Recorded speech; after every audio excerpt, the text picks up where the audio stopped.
স্বামীর পিঠ খেয়েছে?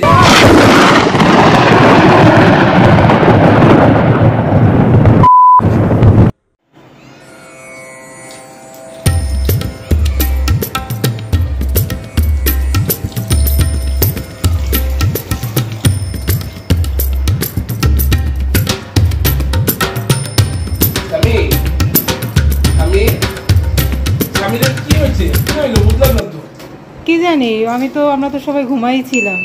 সকাল 7টায় যে ব্রাজিলের খেলা হওয়ার কথা, ও মনে একা একা সেই খেলা দেখছে। আচ্ছা, খেলার খবর কি? ব্রাজিল তো 4-2 গোলে হারছে। পুরোটা হারছে, 4-2 গোলে হারছে তাই কি? ও ব্রাজিল হারে গেছে? হ্যাঁ, পুরো গেছে। আমি এই ছেলের কতবার মানা করছি যে আজকে সেই 7 তারিখ সকাল 7টায় সেই 7 আপ খাওয়া ব্রাজিলের দলের খেলা তুমি দেখো না। আল্লাহ, ও নো, আমার বাঁচায় আল্লাহ। আল্লাহ, তুমি আমার ছেলের সুস্থ করে দাও। এই ছেলে কথা না শুই না, এই যে 7 তারিখে এই সকাল 7টায় 7 আপ খাওয়া ব্রাজিলের খেলা দেখছে। আল্লাহ, তুমি ওরে একটু ক্ষমা করে দাও, সুস্থ করে দাও। আমার ছেলের তাড়াতাড়ি সুস্থ করে দাও। আল্লাহ, সুস্থ করে দাও। আল্লাহ, এটা কি? আল্লাহ, এটা কি? গেঞ্জি ধরে দাও টান, আর্জেন্টিনারে করছে অপমান।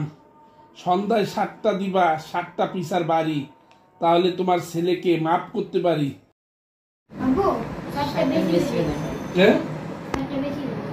বাবা 7টা বেজে গেছে? 7টা বেশি। কই দেখি তো। ও, সন্ধ্যা 7টা হয়ে গেছে। আচ্ছা, তাইলে ওর গেঞ্জিটা খুলি। ও, এই দেখো আর্জেন্টিনা গেঞ্জি।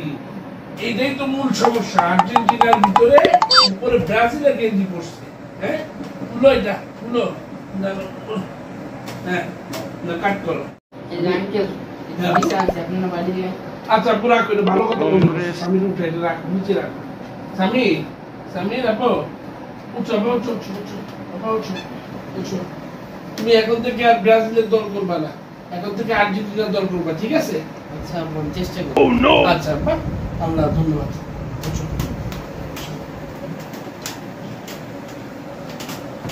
ঠিক আছে। আসসালামু আলাইকুম, আমি কায়সার রহমান সুজন, আমার ছেলে সিজন। তো আমরা একটা ফান করার জন্য একটা ভিডিও রেডি করলাম। এই যার যার সাপোর্টার দেশে সেই দলকে সাপোর্ট করবে, এটা কোনো বিষয়ই না। আমরা জাস্ট একটা ফান করলাম। সবাই মিলে ভিডিওটা ভালো লাগবে, লাইক, সাবস্ক্রাইব আর আপনার শেয়ার করুন। ধন্যবাদ।